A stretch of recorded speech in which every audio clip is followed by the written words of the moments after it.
Visca Catalunya Lliure!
Felicitant a l'afició de Sant Cugat pel seu comportament i per saber estar i animar i donar exemple a tota la resta d'Espanya. Felicitats!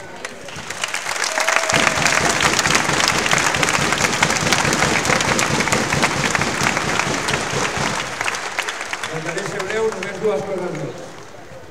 Jo recordo fa 4 anys que ho portava el juvenil, i el juvenil no va classificar per Lliga Catalana, va jugar a Primera Catalana, i li vaig dir als meus jugadors, l'important no són jugues, l'important és arribar al primer equip. I els vaig dir, si en 5 anys no hi ha algun de vosaltres al primer equip, jo com a entrenador hauré fracassat.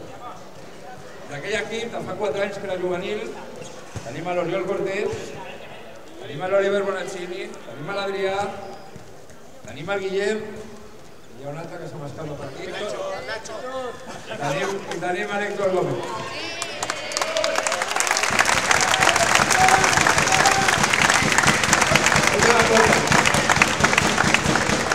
Última cosa i acabo, que segur que teniu gana, i jo parlo una cervesa. A veure, la gent que veu la premsa, tots sentiu parlar de Marc Jordán, tots sentiu parlar i estem preocupats per la lesió de Calvera, tots esteu pendents del Nacho com a capità, que surt a totes les entrevistes del Club Bufar, però hi ha 2 jugadors als quals jo hauria de fer una menció especial perquè estic convençut que sense ells no surten a la premsa, no fan gols. Sense ells no estaríem aquí. I l'equip ho sap, Són l'Héctor Gómez i el Pau Mas Lloret.